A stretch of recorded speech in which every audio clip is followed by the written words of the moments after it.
আসসালামু আলাইকুম ওয়া রাহমাতুল্লাহি ওয়া বারাকাতুহু। ইন্নাল হামদুলিল্লাহ ওয়াসসালাতু ওয়াসসালামু আলা রাসূলিল্লাহি আম্মা বাদ। সম্মানিত দর্শক শ্রোতা, প্রিয় ভাই ও বন্ধুরা, আজকে এই ভিডিওতে আমরা আলোচনা করব স্বপ্নের কিছু গুরুত্বপূর্ণ ব্যাখ্যা নিয়ে, যে ব্যাখ্যাগুলো হয়তো আপনি প্রতিনিয়ত খুঁজতেছেন কিন্তু পাচ্ছেন না। তো আপনার জন্য হচ্ছে আজকের এই ভিডিওটি। কথা দীর্ঘায়িত না করে মূল আলোচনা শুরু করছি। স্বপ্নে কোনো মানুষ যদি পেশাব করতে দেখে নিজে ক্ষতির সম্মুখীন হওয়ার সম্ভাবনা রয়েছে। স্বপ্নে কোনো মানুষ যদি পর্দা দেখে, পরিবারে ইসলামের মধ্যে ইসলামী পরিবেশ তৈরি হওয়ার সম্ভাবনা রয়েছে। স্বপ্নে কোনো মানুষ যদি মৃত কোনো পশু দেখে, জায়গা জমি ক্রয়ের সম্ভাবনা রয়েছে।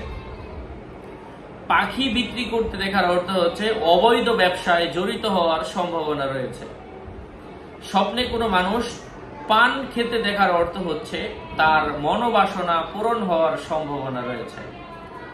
পাথর ভাঙতে দেখার অর্থ হচ্ছে অর্থ উপার্জনে ব্যতিব্যস্ত থাকার সম্ভাবনা রয়েছে।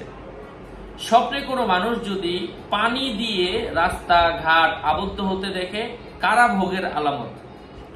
স্বপ্নে কোনো মানুষ যদি পানি গরম করতে দেখে, এর অর্থ হচ্ছে রোগের আলামত বুঝতে হবে। পানিতে পোকা দেখার অর্থ হচ্ছে মিথ্যাবাদী হওয়ার সম্ভাবনা রয়েছে। স্বপ্নে কোনো মানুষ যদি পারদ দেখে, সে নিজে ঋণ মুক্তির সম্ভাবনা রয়েছে। পাহাড়ে ভ্রমণ করতে দেখার অর্থ হচ্ছে সুন্দর রূপে উদ্দিষ্ট কাজের মধ্যে পরিপূর্ণতা আসার সম্ভাবনা রয়েছে। নিজেকে পিপাসার্ত অবস্থায় দেখার অর্থ হচ্ছে ধর্মীয় কাজে বাধাপ্রাপ্ত হওয়ার সম্ভাবনা রয়েছে। আশা করছি বুঝতে পেরেছেন। আরো আপডেট পেতে সাথেই থাকবেন। আপনাদের মঙ্গল এবং দীর্ঘায়ু কামনা করে এখানে শেষ করছি। দেখা হবে অন্য কোনো ভিডিওতে। সুস্থ থাকবেন, ভালো থাকবেন। আগামী ভিডিও আসার আগ পর্যন্ত আসসালামু আলাইকুম ওয়া রাহমাতুল্লাহি ওয়া বারাকাতুহু।